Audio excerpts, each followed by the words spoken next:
সাংবাদিক বন্ধুগণ, দীর্ঘ প্রতীক্ষার পর দেড় মাস দেশবাসী কোনো ভোট দিতে পারে নাই, আমিও পারি নাই। 2014 সাল, 18 সাল, 24 সাল জেলেই ছিলাম, ভোট দেওয়ার সুযোগ হয় নাই।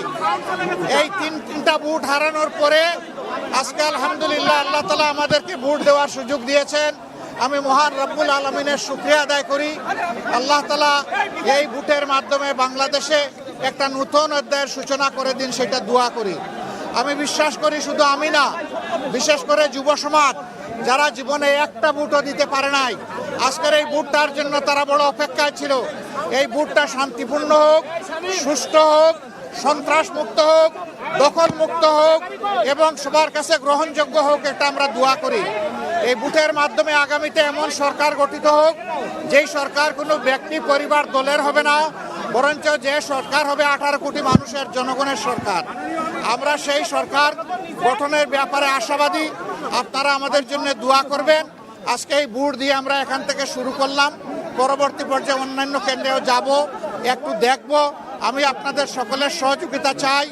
দেশ আমাদের সকলের, এই দেশটা গড়তে হবে সকলে মিলে, হাতে হাত মিলিয়ে।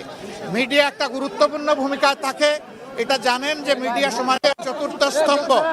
এই চতুর্থ স্তম্ভকে আমরা দেশ গড়ার কাজে আমাদের পাশে চাই। আশা করি আমাদের জন্য দোয়া করবেন। আপনাদের ভালোবাসার আমরা অত্যন্ত আকাঙ্ক্ষী, আমরা আকাঙ্ক্ষা করি আপনাদের ভালোবাসা পাবো এবং আগামী দিনগুলোতে ইনশাআল্লাহ আমরা দেশ গড়ার কাজে হাতে হাত মিলিয়ে, কাঁধে কাঁধ মিলিয়ে একসাথেই আমরা চলবো ইনশাআল্লাহ। কোনো ধরনের শঙ্কা কি আছে এই ভোট নিয়ে এখন পর্যন্ত? কি আমি তো কেবল আসলাম, এ কেন্দ্রে এসে ভোটটা দিলাম, এখন বাকি কেন্দ্রগুলো দেখব, সারা দেশের খবর নেব। আমরা ছোটোখাটো কোনো বিষয় হলে অবশ্যই এগুলাকে ইগনোর করব, কিন্তু বড় কোনো বিষয় হলে আমরা ছাড় দিব না এবং আমাদের যা করা প্রয়োজন তাই করব। কারণ মানুষের ভোটের অধিকার হারিয়ে যাক, এটা আমরা কোনোভাবেই চাই না। আমরা চাই সুষ্ঠু ভোটের মাধ্যমে রেজাল্ট যেটা হবে, সেইটা ভোট যখন সুষ্ঠু হবে, নিরপেক্ষ হবে, সেই রেজাল্ট আমরাও মানব, অন্যদেরকে মানতে হবে। এটাই গণতন্ত্রের সৌন্দর্য। আমরা এটা চাই, আপনারা দোয়া করবেন। আজকের ভোটের আবারও সাফল্য কামনা করে সারা দেশবাসী প্রত্যেকটা ভোট শান্তিপূর্ণভাবে, নিরাপদে, নিঃশঙ্ক চিত্তে যাতে সবাই দিতে পারে, নারী পুরুষ সবাই মিলে। এই জন্য আমি সকলের প্রতি আহ্বান জানাচ্ছি, সবাই আসুন, যার যার ঘর থেকে বেরিয়ে এসে নিজের অধিকার প্রয়োগ করুন এবং রাষ্ট্র গঠনের আপনি গর্বিত অংশীদার হন এবং আপনার দায়িত্বটাও আপনি পালন করুন।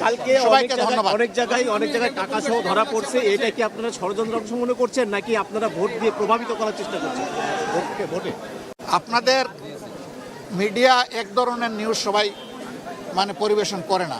মিডিয়ার মধ্যেও একই নিউজ ভিন্নভাবে পরিবেশন হচ্ছে।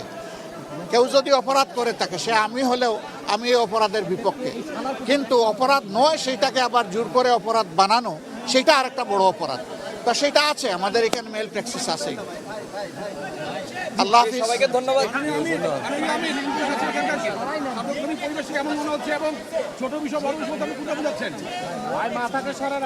ও করতে থাকুক, বিএনপিও করতে আছে, আমরাও করছি, দেখা যাক শেষ পর্যন্ত কোথায় গিয়ে দাঁড়ায়। আল্লাহ হাফিজ, আসসালামু আলাইকুম।